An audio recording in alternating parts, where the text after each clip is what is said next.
ابھی امت میں ابھی علم کی طلب نہیں ہے، ابھی امت میں اکثریت فنون کی طلب ہے، پیسہ کمانے کے ہنر کی طلب ہے۔ انجینئر بن جاؤں، ڈاکٹر بن جاؤں، پروفیسر بن جاؤں، یہ بن جاؤں، وہ بن جاؤں۔ فنون کی طلب امت میں زیادہ ہے، یہ طبقہ ان سے بھی زیادہ ہے۔ گزشتہ صاحبائی میں مری یوسف صاحب دانوات کہنے لگے کہ یورپ کے ملکوں میں کام کی جزیات کو جمانے والے یہ اسکول کالج کے طلبہ ہوں گے، ان پر محنت کرو۔ اور اس زمانے میں باطل نے سب سے زیادہ ٹارگٹ ان کالج کے طلبہ کو بنایا ہوا۔ اگر ان پر محنت نہیں کریں گے، اللہ نہ کرے یہ اسلام کے خلاف کھڑے ہو جائیں گے، شکوک شبہات لے کر دہریے بن جائیں گے، دہریے۔ اللہ حفاظت فرما۔ اور جہاں محنت نہیں ہے وہاں یہ کارگزاریاں آ رہی ہیں، اور جن پر محنت ہو جائے وہ تو ملکوں کے کو ہدایت سے بھر دیں گے اللہ کے فضل سے۔ تانگا چلانے والا ڈاکٹر ذاکر حسین کی تشکیل کیا۔ بابو جی یہاں بنگلے والی مسجد ہے، ایک مولوی صاحب ہیں، بہت اچھی دین کی بات کرتے ہیں، آپ جایا کرو بنگلے والی مسجد۔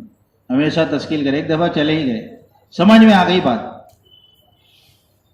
جامعہ ملیہ یونیورسٹی میں مولانا الیاس صاحب رحمۃ اللہ آیا کرتے تھے، بات کرتے تھے، طلبہ کا کام شروع ہوا۔ ڈاکٹر ذاکر حسین صاحب کانفرنس میں جا رہے تھے لندن، مولانا الیاس صاحب اسپیشل بات کی ان سے، گشت کی اہمیت بتائی، کیسے گشت کرنا ہے، ویسے ساری ترتیبیں بتائی۔ لندن کی سڑکوں پر پہلا گشت کرنے والا ہندوستان کا پہلا صدر، جامعہ ملیہ یونیورسٹی کا وائس چانسلر۔ آج کتنا کام ہو رہا ہے لندن میں، اور یورپ کے مشورے لندن میں ہو رہے ہیں۔ باطل ہندوستان میں خلافت عثمانیہ کے ٹکڑے کے منصوبے بنا رہا تھا، اور اس کی سرزمین کے اوپر حق کی زندہ ہونے کی بنیاد ایک کالج کا ایک پروفیسر لے کے چلا گیا۔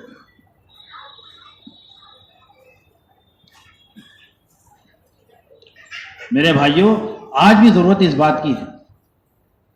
آج ماشاءاللہ نظام الدین سے جو تقاضوں پر جماعتیں جاتی ہیں، 20 دن 15 دن ایک مہینہ مختلف اوقات کی، یہ جماعتیں جا کے چھوٹے بڑے جو جوڑ کریں، جو کالج پڑھنے کے لیے طلبہ گئے وہاں کے رنگینیوں میں گم ہو گئے تھے، کتنی کارکن اسلام سے آزاد ہو گئے۔ اب یہ جوڑ اور یہ چھوٹے بڑے اجتماع اور یہ سفر، کتنوں کی قربانیاں، کتنوں کے جان مال کا بے قیمت کرنا، اللہ ان کے ملکوں میں جا کے بھی ان کے ایمان کو سلامت رکھا، اور اس ملک کے اغیار کی ہدایت کے ذریعے بن گئے لوگ۔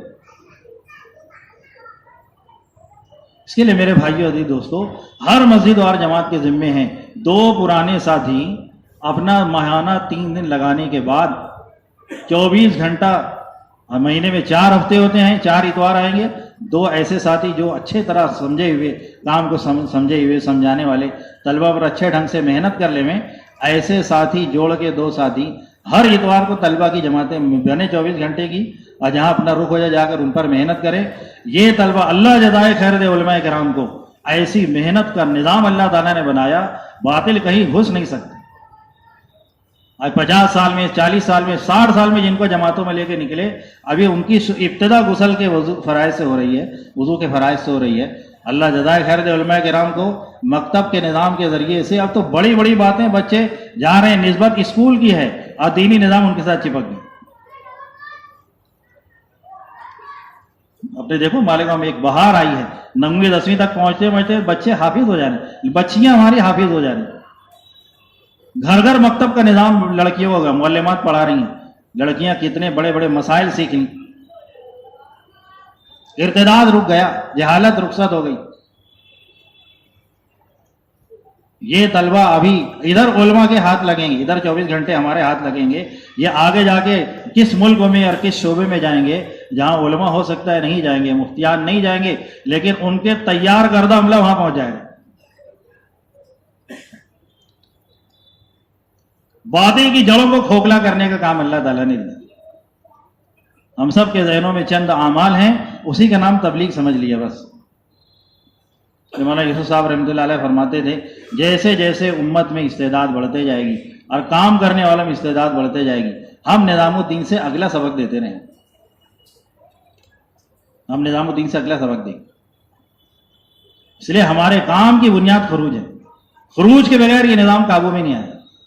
علماء کے 3 سال سے عالم کا نظام قابو میں، عوام کے 4 مہینے کے اور 5 مہینے کے ذریعے سے ملکوں کے اندر اللہ تعالیٰ محنتوں کی جڑیں مضبوط کریں گے. طلبہ کا کام، علماء کا کام، مستورات کا کام، 25-30 سال پہلے کی آواز ہمارے بڑوں کی لگائی ہوئی. اللہ تمہیں دے تو اپنے گھروں کو بھی بڑا بناؤ، مسجدوں کو بھی بڑا بناؤ. ان قریب جہاز بھر بھر کے لوگ آئیں گے، اس کی محنت اب ہو رہی.